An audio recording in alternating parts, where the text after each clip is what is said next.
EU countries are watching Britain closely with one eye on the bloc's exit door after Brussels' vaccine gamble went awry, and MEP has warned. Swede Charlie Weimers said the vaccine fiasco, orchestrated by Brussels, has prompted a rise in Euroscepticism in his native country. But he added that citizens in other member states, such as the Netherlands and Denmark, are also considering the value of the bloc as Britain's vaccine scheme races ahead of the EU. European Commission President Ursula von der Leyen has taken personal charge of the rollout of COVID jabs across the bloc. European capitals placed responsibility for the life and death of their citizens in the hands of Brussels, Mr. Weimers said. And this decision has backfired, with the EU struggling to overcome a shortage of vaccine supplies after a bitter row with UK-based drugs giant AstraZeneca. The feud left the bloc short of some 40 million doses short as it races against the clock to vaccinate 70% of adults by the end of September. Mr. Weimers, a Swedish MEP, told Express, Ursula von der Leyen famously said this was Europe's moment. And I have to agree, this is Europe's moment of embarrassment.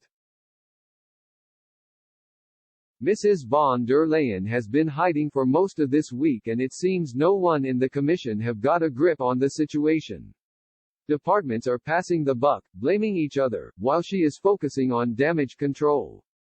What this crisis shows is that the EU never lets a good crisis go to waste. This is true for the pandemic and shows the EU is not up for the job.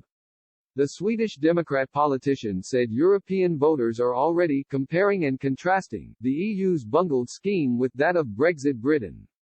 Britain has raced ahead of the EU, giving almost 11 million jabs so far, at a rate of 15.5 doses per 100 people.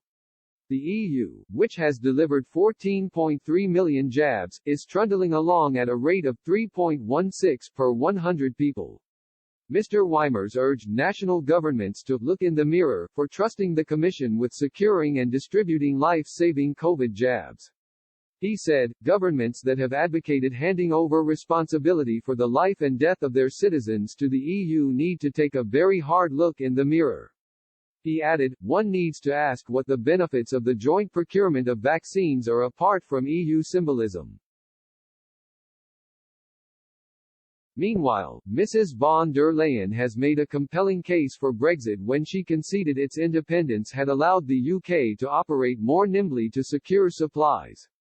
In recognition of the EU's sluggish vaccine scheme, the top bureaucrat compared the bloc's procurement process to an oil tanker. Alone, a country can be a speedboat, while the EU is more like a ship, Mrs. von der Leyen told a group of European newspapers.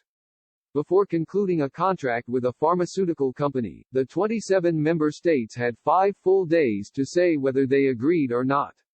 This naturally delays the process. Indeed, we must constantly put pressure on ourselves so that each step of the decision-making process is as fast and efficient as possible. Amid growing criticism of her handling of the bloc's vaccine crisis, Mrs. von der Leyen defended the deliberately slow rollout of jabs. But the European Commission President conceded she had underestimated the challenges faced by the EU in securing sufficient supplies for its mass vaccination program. She said, we have certainly underestimated the difficulties we are experiencing. We should have warned, explaining that at first the process would not be smooth, that there would be ups and downs.